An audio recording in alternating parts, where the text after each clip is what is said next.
What was it that made you? Well, UFOs, like I never for a second thought UFOs. Well, what changed your attitude at 50? The evidence. Which is what? Well, well, oh my gosh. At this like point, at this point, it's kind of come out actually. The Pentagon was required by the last defense authorization bill to like produce some of their files on UFOs, and it turns out they have known about this since the end of the Second World War, which ended in 1945. Been a huge increase during the war as well. Huge increase in UFO sightings, in UFO crashes, et cetera, and it turns out the federal government has been tracking this for 80 years and lying about it. So why? Well, that's a great question, and I can't answer it. I have theories, but I don't know. But here's what I learned. The first question is this real? Or am I just being a crazy person who's spending too much time on the internet? Well, this summer, we got a call. We didn't reach out. This person called us. Lexi, who's standing right there, who's a genius, one of our producers, gets this call from this guy who's a tenured Stanford medical school professor. And he wants to come on the show. Now, this guy has a couple patents, and so he's rich. And he's got tenure at one of the most prestigious schools in the world. So, like, he's not a flake.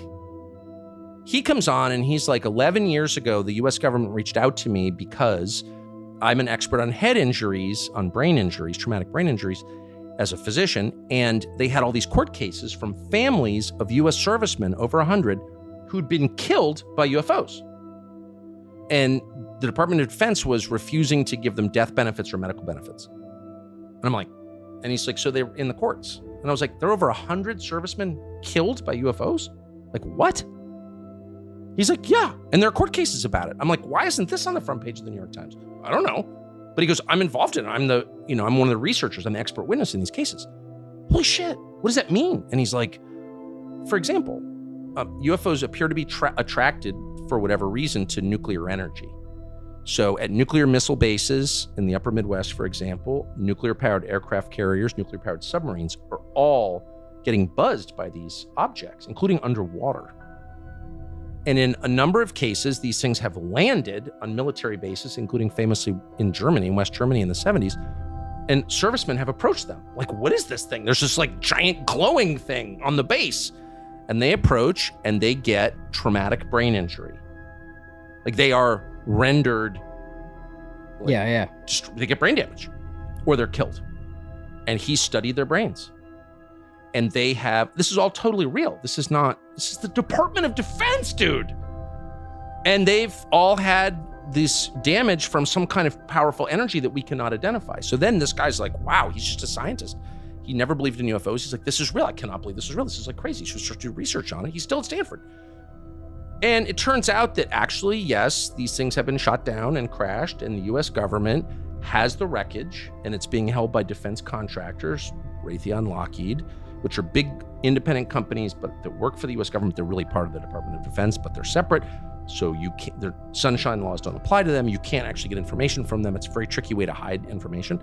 And they have the wreckage from these crafts. And I'm like, really? Are we positive these aren't like advanced Russian or Chinese? No, of course not. So is it more like the government or whatever is just this good at hiding it, or people just don't care?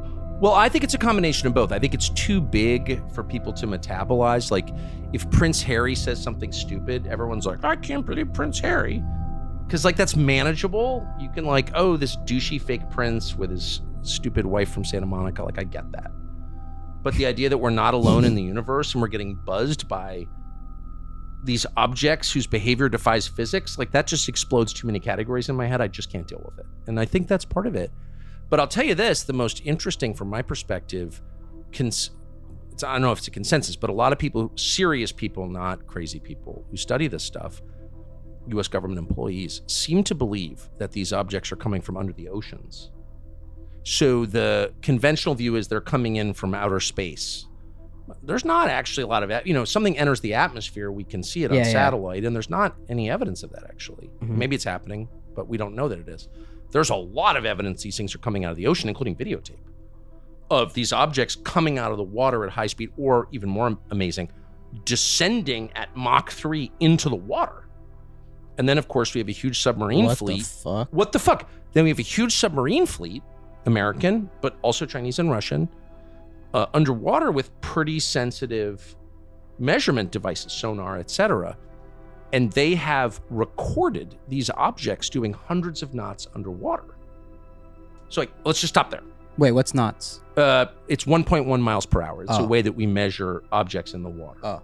It's 1.1 miles. It's a little more than mile per hour. And a mile is a measurement that we use in the United States. Right. It's distinct from a kilometer, still which learning. I think is right. Yeah. Common in Canada. But anyway, these things are moving at impossibly high speeds. So just like, let's just apply common sense for 1 second. If I take a 45 ACP, a 45 caliber handgun and fire it at you underwater in, say, a swimming pool, 50 feet away, you can catch the bullet because the resistance is so strong from the water that objects can't move that fast underwater. We know that.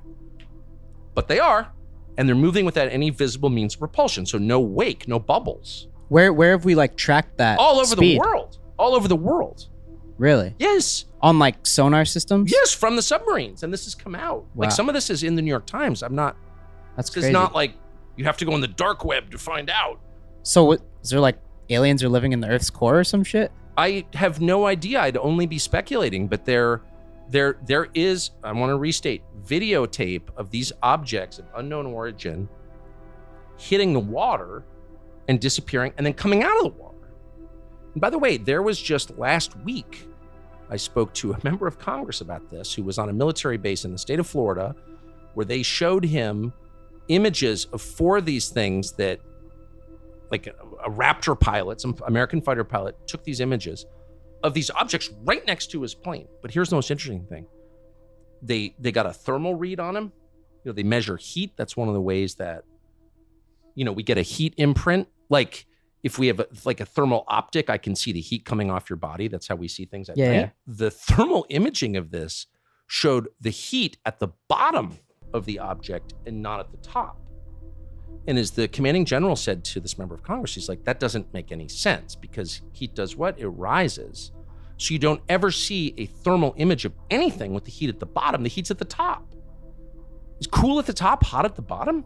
How does that work? If I put a cigarette lighter under my hand, where's the hot part? Yeah. Right? So he's like, as a matter of physics, that can't happen. So to me, one of the most intriguing questions about all of this is, does physics actually describe the world around us? And no, not all of it anyway. So like, what the fuck is that? Like, if all of a sudden I'm saying like the laws of physics, like gravity, photosynthesis, like not all of that is real. Like it has limits and there are things that exist outside of it. That's when your brain starts to explode. I just wonder what would happen if something does come out, more evidence does come out, how the people would respond to We'll that. We'll ignore it. So my impression, I don't know this for a fact, but everyone I've ever talked to about it is like, one of the reasons they're nervous is that this shows, and the Russians and Chinese feel the same way apparently, it shows that our military does not control our airspace, which is like a basic precept of a country. Like, this is our country, we control our borders, we control our airspace and our waters, and we don't. So that's really scary, and it shows that the military is not in control. So they don't want to admit that. And the second thing they're worried about is some kind of like mass freak out where people are like, I can't believe aliens are here. But based on my limited experience, I don't think they should worry because people are so high and so caught up in Prince Harry that like, I honestly think if an alien spacecraft landed in Times Square and started issuing orders, people would be like, wow, that's a trip, man. And then like the next day, Daily Mail would be leading with Prince Harry again. Yeah. I do think that. Yeah. So what's your theory on aliens based on all the research you've done? Do you think they're already on Earth? I think that there's a huge amount of evidence in the archaeological record that these things have been around since the beginning of recorded history. The references to them. The star over Bethlehem may be one of them. Here's what I really think. I think I don't know. And I think that wise people understand the limits of their knowledge and of their perception. And we should all just repeat after me, admit we have no fucking idea. Yeah, we have no idea. We have no fucking idea. We don't know who killed Jeffrey Epstein. We don't know what these objects are. We don't know if physics is actually real. Probably not. Like, we don't know anything. We don't know what happens when we die. Like, stop pretending. We don't know where the war in Ukraine is going. Stop pretending that we're God. We're not. And we don't know a lot. And I just wish our leaders would say that. I think they're coming from under the ocean. It seems the evidence suggests that, but what do I know?